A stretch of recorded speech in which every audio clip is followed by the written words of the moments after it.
Okay, so I'm going to launch into the second talk now, and I hope this will answer some of Peter's questions. When Engels declared in 1886 that materialism and idealism constituted two great camps, it doubtless sounded good to his audience of self-educated artisans.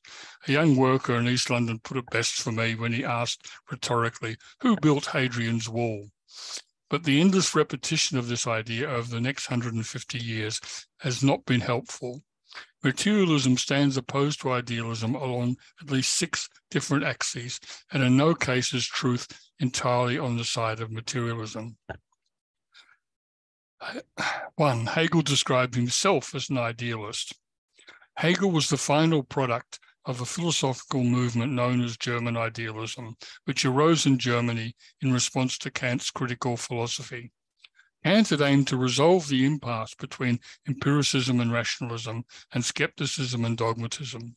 These philosophical currents have been driven by problems which had arisen from the development of natural science since Galileo, chiefly the nature of reality and the sources and limits of human knowledge of nature. Kant had proposed that a thing existed in itself and human beings could have knowledge only of appearances, while the nature of the thing itself remained unknowable. Kant's approach generated many troubling dualisms and contradictions, and the German idealists attempted to resolve these contradictions by focusing on forms of knowledge rather than by speculating on the nature of reality outside human practice, which was the reserve of the materialists. Hegel put it this way: the proposition that the finite is ideal constitutes idealism. The idealism of philosophy consists in nothing else than in recognizing that the finite has no veritable being. Every philosophy is essentially an idealism, or at least has idealism for its principle. And the question then is only how far this principle is actually carried out. A philosophy which ascribed veritable, ultimate, absolute being to finite existence as such would not deserve the name of philosophy. The principles of ancient or modern philosophies, water or matter or atoms, are thoughts, universals, ideal entities, not things as they immediately present themselves to us. In fact, what is only the one concrete whole from which the moments are inseparable. So the archetypal immaterialists were the ancient Greek atomists. Everything, including human life, was the result of the interaction between atoms. Modern materialism, which arose after Hegel, has a broader concept of material reality, which is inclusive of social practice. Now, just a second, I've got a hand up there. Sorry, Andy. What do you mean? What does the question mean? Who built Hadrian's Wall? Why is that a problem? Well, because it's called Hadrian's Wall. Obviously, it wasn't built by Hadrian. It was built by some English peasants, probably. Oh, I see. It's the workers who built it, not the political. Not Hadrian. So it's a basic point about the world is made by ordinary human beings, workers, and the kings and queens and lords and ladies claim credit for it. It was in Hadrian's Wall. Thank you. Modern materialism, which arose after Hegel, has a broader concept of material reality, which is inclusive of social practice. But earlier materialists, whether Democritus or Spinoza, were blind to the social formation of knowledge and consciousness. It was the idealists, Hegel in particular, who discovered the social character of consciousness and knowledge, not the materialists. However, the idealists did not make forms of practice explicitly the subject matter of their systems. Rather, they took logical categories, concepts, ideas, etc., as their subject matter, thus justifying their description as idealists. A critical reading of Hegel will show, however, that the content of these ideal forms is forms of human activity. Not all forms of idealism are the same. In particular, Hegel distinguished between subjective idealists like Bishop Berkeley and objective idealists such as Schelling and himself. So for Hegel, ideals were not imaginings existing only inside your head, but existed objectively in activity, institutions, and material culture, independently of any single individual, and which individuals acquired in the course of their activity. 2, Hegel emphasized the active side rather than passive contemplation. In the very first expression of Marxism, Thesis 1 of Theses on Feuerbach is referring to Hegel when it speaks of idealism. The main defect of all hitherto existing materialism, that of Feuerbach included, is that the object, actuality, sensuousness are conceived only in the form of object or of contemplation, not as human sensuous activity, practice, not subjectively. Hence, it happens that the active side, in opposition to materialism, was developed by idealism, but only abstractly, since, of course, idealism does not know real sensuous activity as such. Feuerbach wants sensuous objects, differentiated from thought objects, but he does not conceive of activity itself as objective activity. Not only did the idealists see the creations of institutions as objective activity, they saw perception as an active process. They also saw the interpretation of one's experience, how you conceived of and reacted to a situation, as an active process. The contrast with the materialist attitude to the social formation of human beings is set out in Thesis 5. The materialist doctrine that people are products of circumstances and upbringing, and that therefore changed people are products of changed circumstances and changed upbringing, forgets that it is people who change circumstances and that the educator must themselves be educated. Hence, this doctrine is bound to divide society into 2 parts, one of which is superior to society. On the other hand, we see that Marx lambasted the philosophers, that is Hegel, for merely interpreting the world rather than seeking to change it, partly because idealism does not know real sensuous activity as such, being concerned with concepts rather than activity, ideology rather than activity itself. So Marx presents us with the contradiction that is the idealist that saw the struggle to change reality rather than the given reality as fundamental. But like all professional philosophers, they merely interpreted the world rather than acting to change it. 3, Hegel took the social elite, like Hadrian, right, to be the agents of change. Having witnessed social change in Britain thanks to industrialization and in France thanks to the guillotine, Hegel looked forward to a less traumatic and chaotic revolution in Germany, which he saw as led by the social elite, philosophy professors, enlightened monarchs, and a meritocratic civil service, rather than the blind destruction wrought by mobs and factories. Although he supported the right of slaves in oppressed nations to throw off their oppressors, he wanted his native Germany to achieve modernity through the perfection of states which would guarantee the freedom of their citizens. He saw states as guarantees of freedom, not instruments of oppression, and was opposed to the destructive revolutionary methods of achieving social progress. He regarded the poor and working classes incapable of being agents of social progress. Their misery was a social problem which could be solved only by the intervention of the enlightened elite. When a work process is improved, is it thanks to the engineer who devised the improved method, Hadrian, or should we credit the workers who actually implemented the process? Do we get a better world by at least some of us, forming an image of that better world and then going out and fighting for it? Or does the better world arise out of contradictions inherent in the present state of affairs, which drive people into action, irrespective of whether or not they foresee the outcome? We call those people idealists who think that the social class whose business is plans and ideas are the agents of change, rather than the masses who act out those ideas. We call those people materialists who see social change arising directly out of the conditions of social life, with ordinary people as its agents. But recall Thesis 5. quoted above. If as materialists we see people as products of their social conditions, we risk reducing them to passive objects of change, leaving consciousness of change to the intelligentsia or the party. Hegel and the idealists erred on the side of change from above, but exclusive focus on change from below is equally mistaken because it makes the people passive objects of structural forces beyond their control. 4. Hegel believed that institutions tend to be true to their concept. Anyone will recognize that over the years, automobiles have come to better accord with their concept than they used to, conveying passengers to their desired destination in comfort without breaking down. Hegel believed this idea applies to social institutions as well as useful artifacts, and it is crucial to his social philosophy. For example, although states originate in violence, according to Hegel, the concept of the state is freedom. Freedom from crime, famine, and outside attack, freedom for personal development and the enjoyment of culture.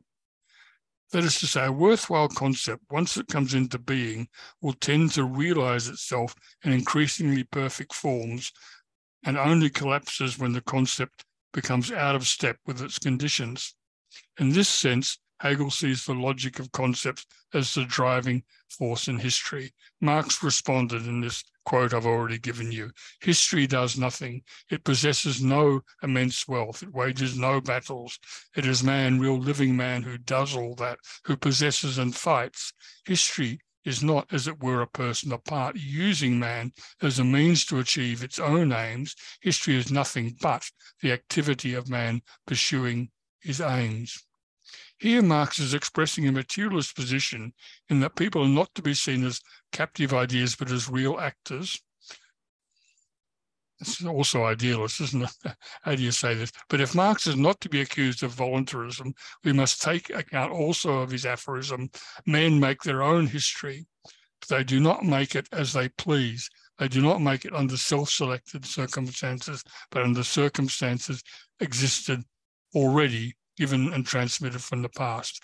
That first quote is materialist in the sense he's contrasting it with a concept developing.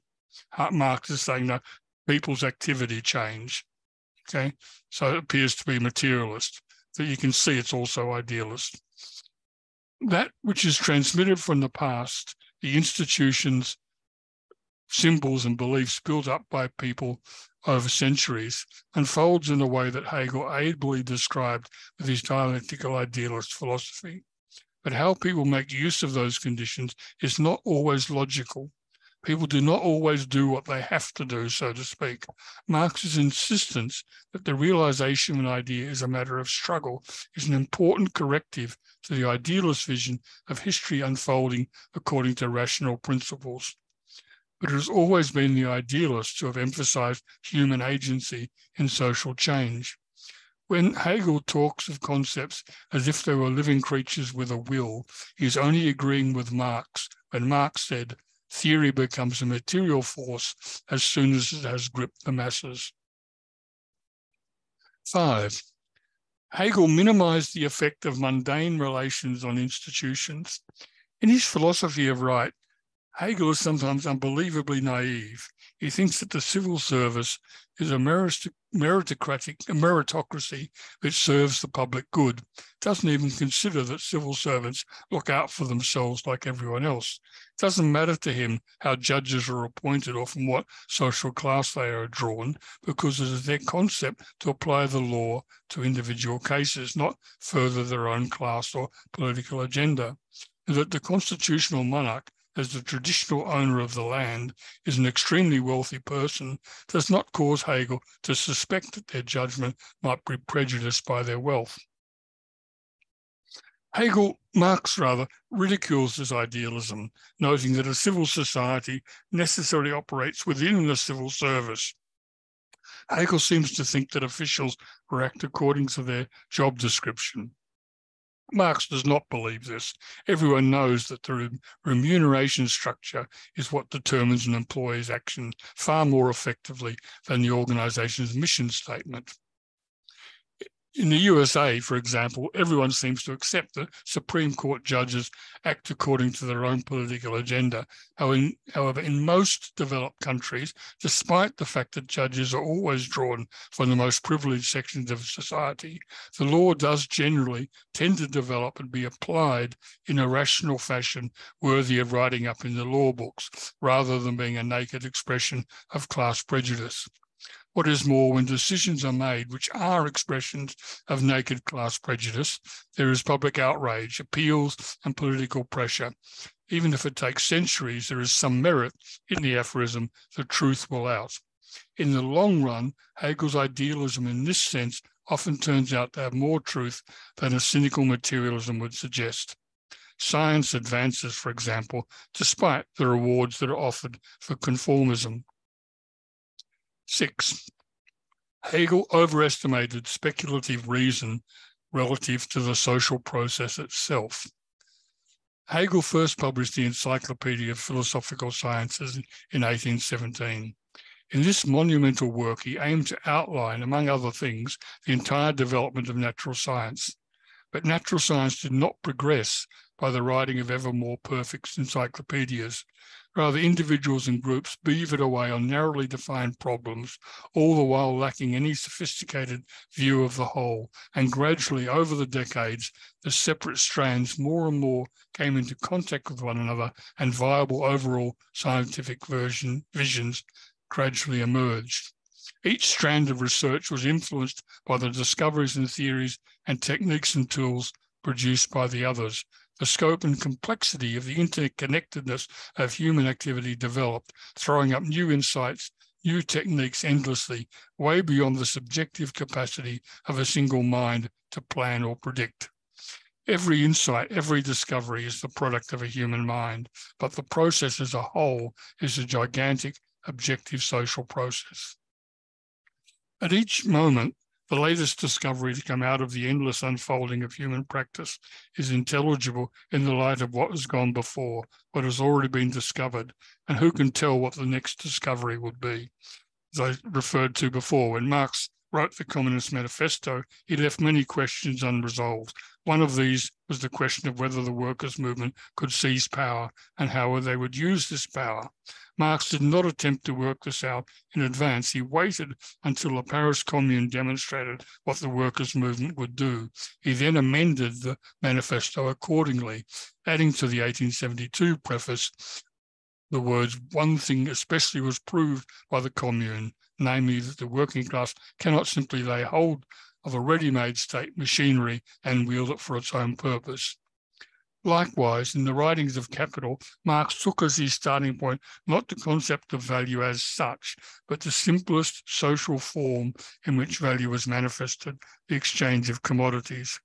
Living in England, at that time the most advanced capitalist country, it was possible to observe the unfolding of the value relation from exchange of commodities. The concept of value was observable in the writings of the political economists, but exchange of commodities is a real act which can be witnessed and grasped viscerally by anyone. He could make the development of capital intelligible by means of his analysis of exchange, but he made only the most general and qualified predictions of where it was headed based on his clear view of the contradictions manifested in the present. But he could not predict the successive transformations of capital which would flow through the economy after his death, and Marx knew this. As an idealist, Hegel falsely believed that the logic would allow him to foresee what was as yet outside social experience.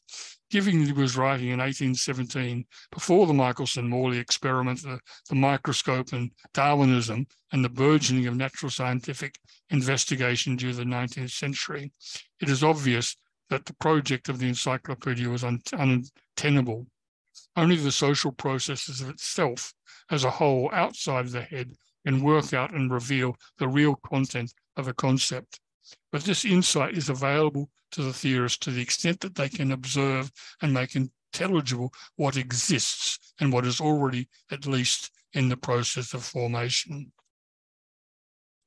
So, summing that up, looking over the 6 ways in which I've said that Hegel was an idealist, a common thread can be seen running through them. But when Marx claimed my dialectic method is not only different from the Hegelian, but its direct opposite. With him it is standing on its head. It must be turned right side up. This is true enough in some senses, but quite false in other senses. The aphorism does not tell us what is to be abandoned and what is to be retained. Hegel's idealism has to be appropriated in full consciousness of its limitations and one-sidedness. Quick question, you can repeat it if you need to as people come back. The Michelson-Morley on ether, can you sum that up in a couple of sentences? Oh, yeah, 19th century physics had a problem that assumed that the light travelled through an ether, and they wanted to measure the speed of light, how fast it travelled through the ether. And Michelson-Morley set up this amazing experiment, which they had mirrors situated a long way apart, bouncing the light backwards and forwards, capturing light coming from the sun. And they proved that the speed of light was independent of how quickly the observer was moving towards or away from the sun, which is the source of light. And that just was, threw everything up in the air. It was an unsolved mystery. How can the speed of light, which is seen as a wave traveling from the sun to Earth, be the same, irrespective of whether you're moving towards the wave or away from it? Right, like when a car goes past you on the side of a road and it goes, right? You didn't get that Doppler effect. And so that set off a chain reaction which produced Einstein's relativity. And without relativity, it's pretty hard to develop a consistent theory of physics. Okay, any other questions?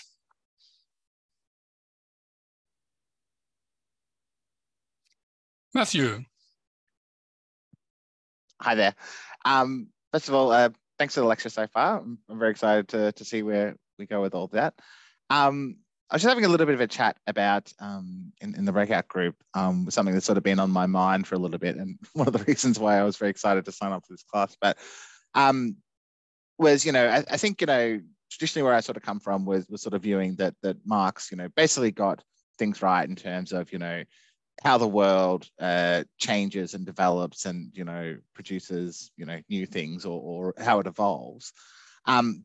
But more recently, I sort of, have been, thinking about how Marx doesn't quite capture everything. And that there's sort of particularly in the realms of ideas and thoughts, which Hegel seems much more useful than perhaps I initially thought he was. And you sort of mentioned in the last half hour, the idea that sort of, that ideas have a sort of logic that they follow through, that they sort of, there's a seed that's planted and there's a sort of, let's say progression, if not a logic to it, that they follow. And and that's definitely something I sort of feel like I've noticed a little bit that, there's a tendency, for ideas to take root in your head, and they're very like infectious, and they sort of spread and evolve and that. But I guess, sorry, the question though was just whether you could comment a bit more about like what the nature of the faculty in us is that takes ideas as that finds ideas so infectious, whether that is logic or whether you would call it logic, even though sometimes it might not evolve in logical places. And what was I also going to say? No, I think that's probably good for a question. Yeah. The next lecture is very much focused on this, so we'll go much further there. But anyone that's been involved in any kind of organising, dealing with large groups of people, this phenomena when someone puts forward an idea, and you might want to say, look, just shut up. Don't raise that idea, because as soon as that idea is raised, there's a certain logic to it. So I was a union representative in a university, and you'd have a certain stage, we had academics and general staff, which was my area, the general staff in the union together, and have someone say, oh, but the students will suffer. Now, you know that once you start discussing, how can we look after the students, that your strike is not going to work, because people care about the students, And if you start wondering whether you should strike over, its pay or conditions or academic freedom or something, you start worrying about the students, it's going to fall apart. So there's a thing that an idea has within it contradictions.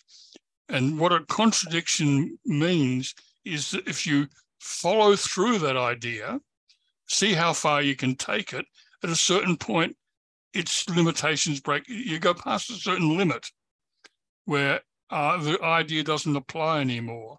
So when you do that, you push an idea beyond its limits, then what you're doing is uncovering a contradiction which was inherent in the idea before, but hadn't been noticed. So when an idea is out there, that, I don't know, that you're trying to think, some idea about how the world works, I can't improvise one just like that, then it's the law of the land, everyone's doing it, but sooner or later, problems arise. For example, Parliament passes a law and say, it's murder if you kill someone deliberately. Right, they're settled. And then you spend the next 500 years with judges saying, well, if it was an accident or in self-defense, or if he was in the army and it was, you have all these if and buts, right? Because once an idea gets into human practice, problems come up, internal contradictions. So there is a kind of momentum of an idea which exposes the internal contradictions. And conversely, sometimes an idea which appears in some, you've got a situation, someone's been for an idea and it goes viral. People think, yes, that's exactly the situation. Let's all do that, right?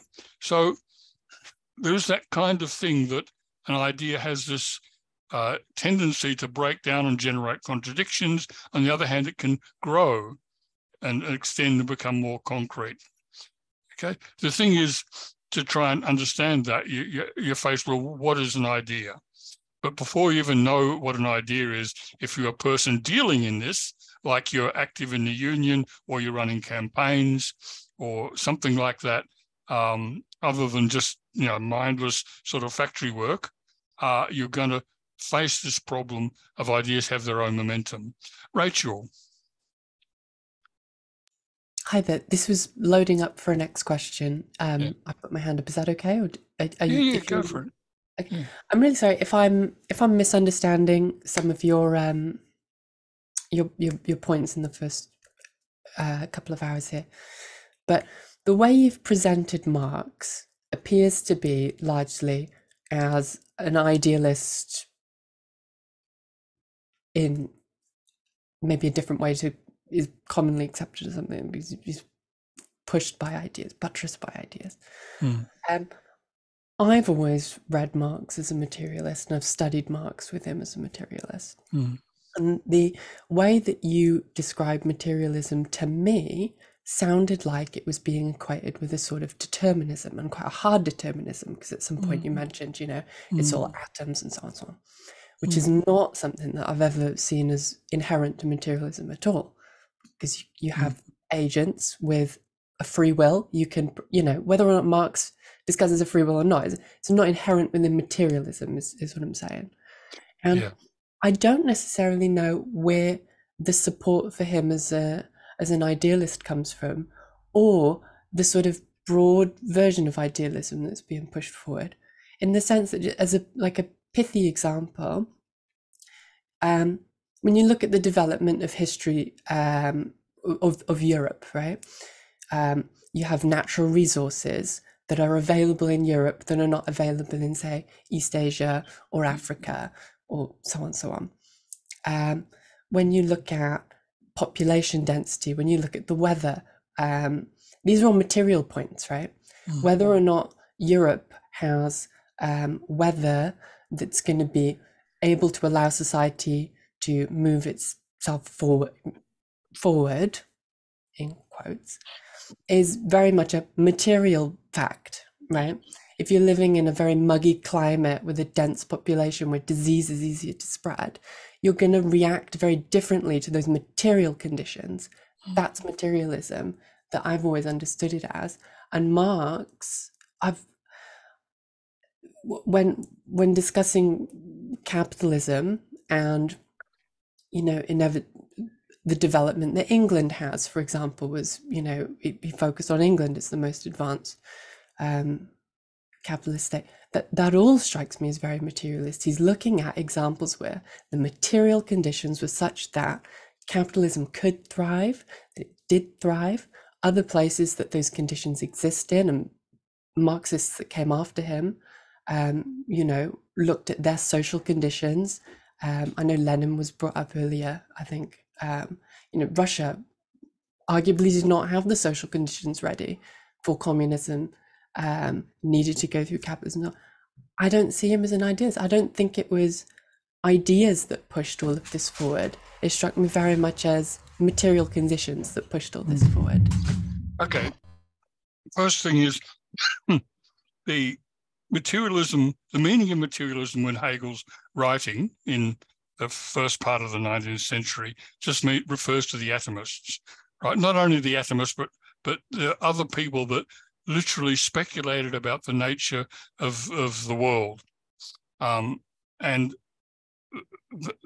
that idea of a world separate from human practice, and that's conditioning, you know, how we live, you know, as something separate from that, was the kind of dichotomy which Western philosophy couldn't extricate itself from, right? So Hegel's, the German idealists concentrated on the forms of knowledge, or the logical forms. Yeah, we've got a problem here in trying to understand this.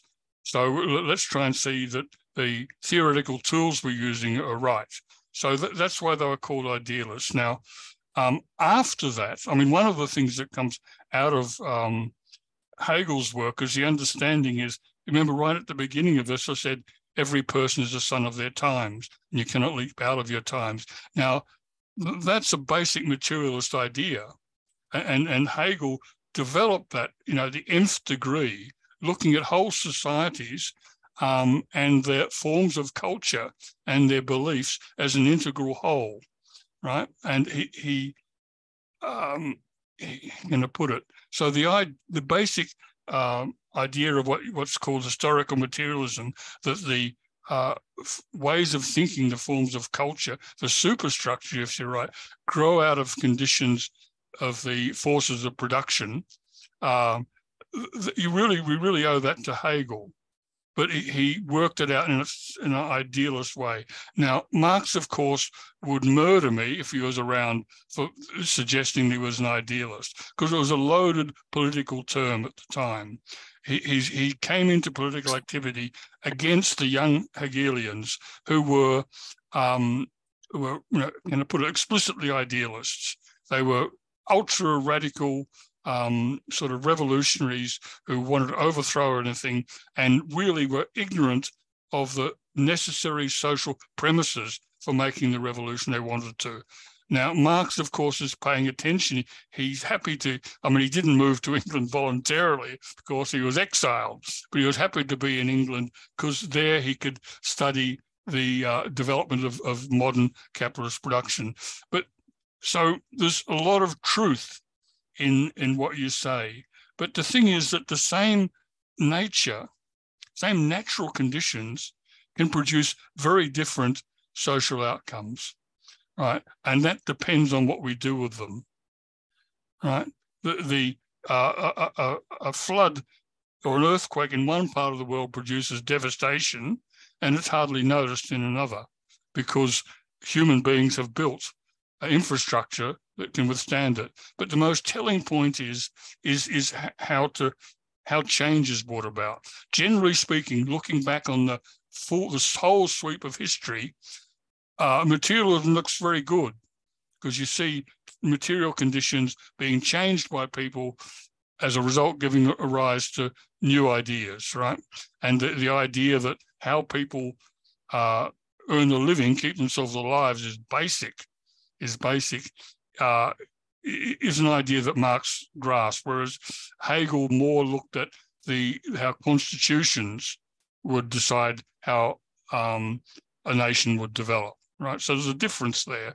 And so Marx is definitely on the side of a materialist interpretation of history. But the important thing is, what do you do now? And that means to say, for example, you might build a party and propagate an idea. But if you're, unless you've got a certain amount of idealism in you, you'd say, oh, that's a waste of time. For instance, do you believe in climate science? Right? Let's suppose most of us here do, because we're sort of on the left. You're idealists, right? Because you think that scientists are actually trying to uncover the truth about what's happening with the climate. Whereas other people say, oh, they just do this because that's how you get promoted and you get your papers published that way. Whereas if you deny climate science, you'll never get published, right? So the skeptics about climate science always rely on a materialist analysis. So what I'm trying to do is to say there's not a simple opposition or polarity. If you look at those 6 axes, there's a sort of element of truth on both sides.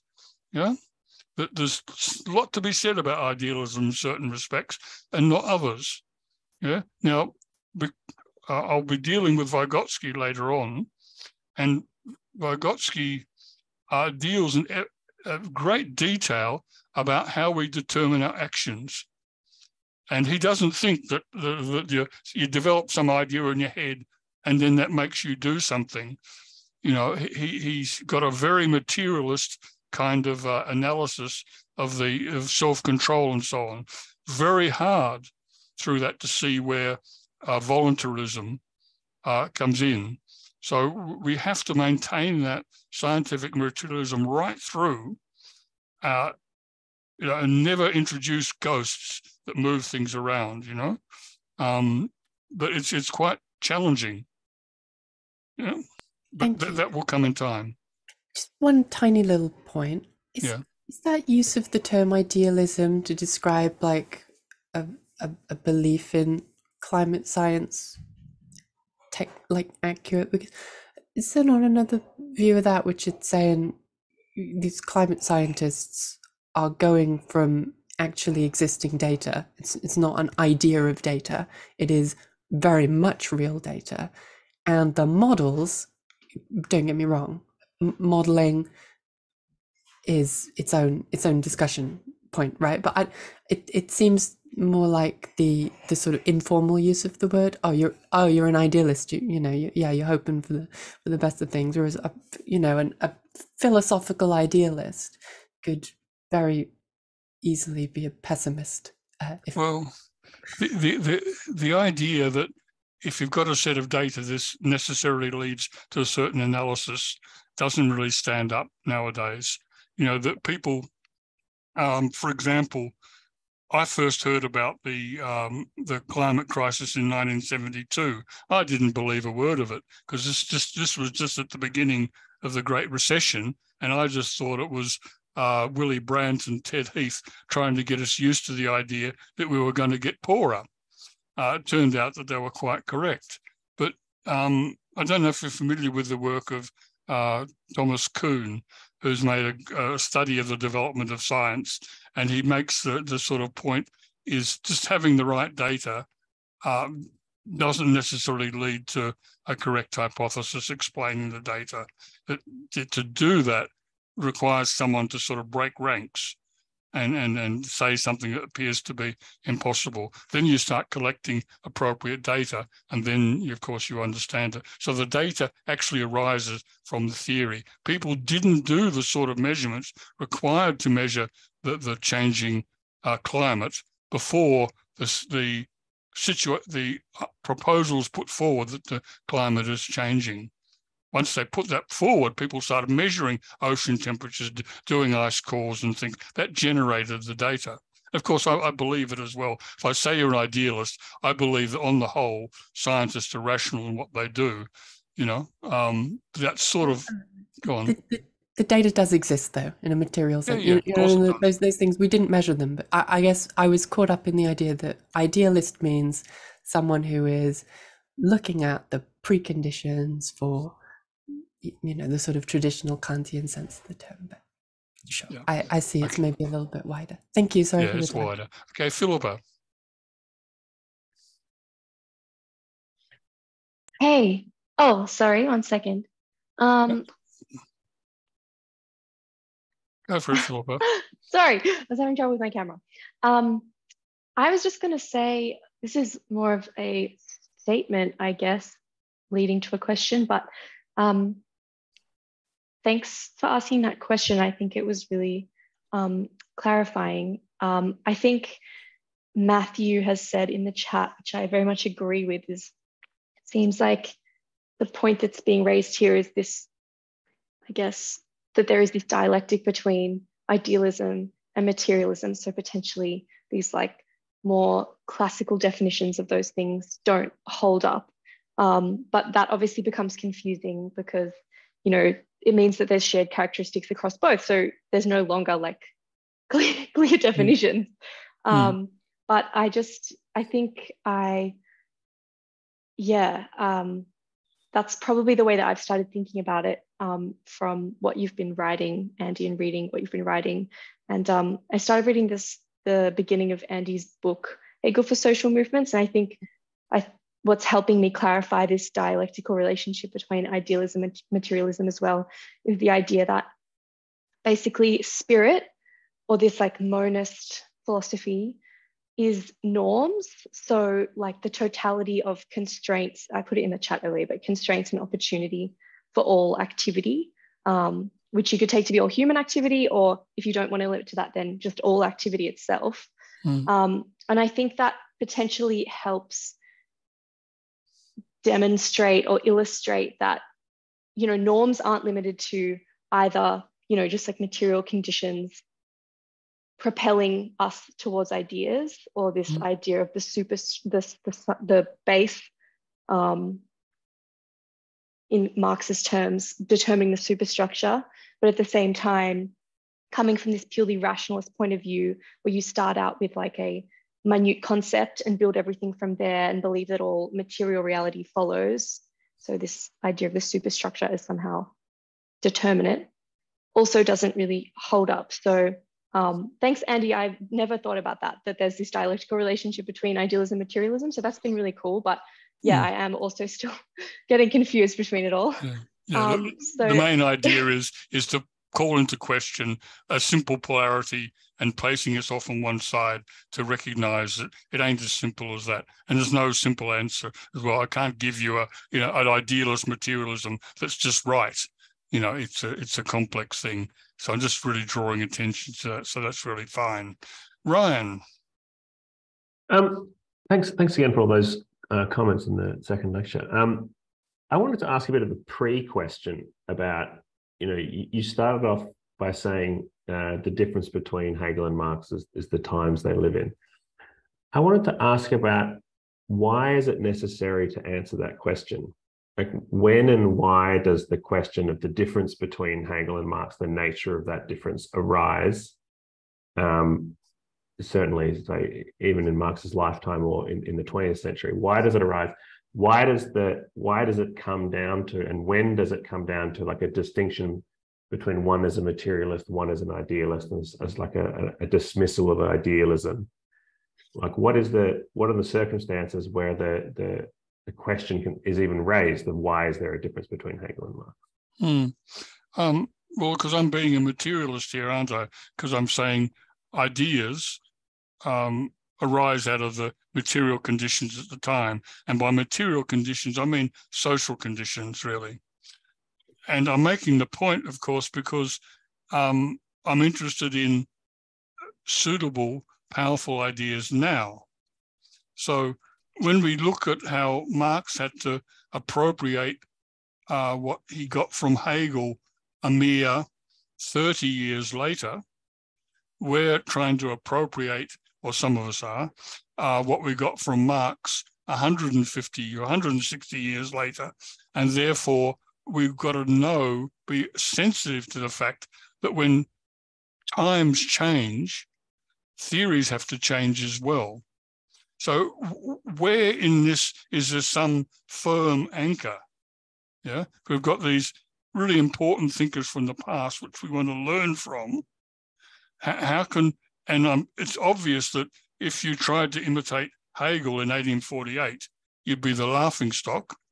Now, I'd say if you want to imitate Marx in 2023, you're no better off. And of course, people don't try and imitate Marx because we recognize the times are different.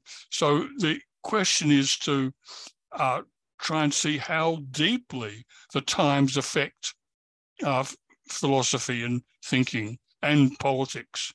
Yeah? And I'm also deliberately trying to break down a polarity between the two, because Hegel is an incredibly rich resource. Every line is like a quotable quote. It's incredibly dense and valuable. And Marx is great. I mean, Marx is superior to Hegel, ultimately, because he's a socialist, for goodness sake. He's not an old professor of philosophy.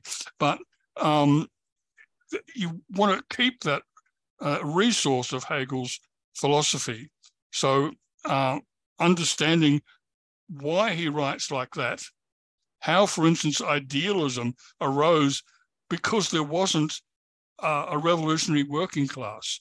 That ground level of human activity was not in a position to organize a transformation of the state. They had no choice but to rely on the educated people. Now that changed because in Marx's time, that base level of human activity in the factories and working class districts was driving politics already. They were organized. They had manifestos. They were fighting for socialism. So where are we now? We want to look at then the condition of the forces of production now, the condition of the people who compose those forces of production, the working class, and we want to develop our ideas accordingly. So I'm saying that the starting point, while we draw on these thinkers from the past, is this concept of a monist philosophy, that all these great thinkers had this monist starting point. Now, I haven't spelled out how to proceed with this one substance, right? That's what we're doing next week. And I don't think in this format, I can lead you through how Hegel developed his philosophy from Geist either. It's just, if I were to do that, that would be the entirety of the course. And I've done that in the past and for MSCP. But I want to go further than that. So I'm hoping that if people buy the book, then the book does lead you through the logic and right through the encyclopedia, and particularly the philosophy of right. And you can see how Hegel and also Marx takes a concept and critiques it and demonstrates how that concept gives way to another concept and builds a theory in that way, exhibited by Marx in Capital, exhibited by Hegel in the encyclopedia. But we need to redo that in the light of science, particularly this is where Vygotsky came in, where there wasn't psychology in Marx's day, right? You couldn't factually understand how people formed ideas. It was just guesswork and speculation. But we now have a much better idea of how the society we live in gets into us, gets into our thinking. And I want to be able to utilize that. Now we're out of time, and I promised we'd finished on time. I hope I'll see everyone again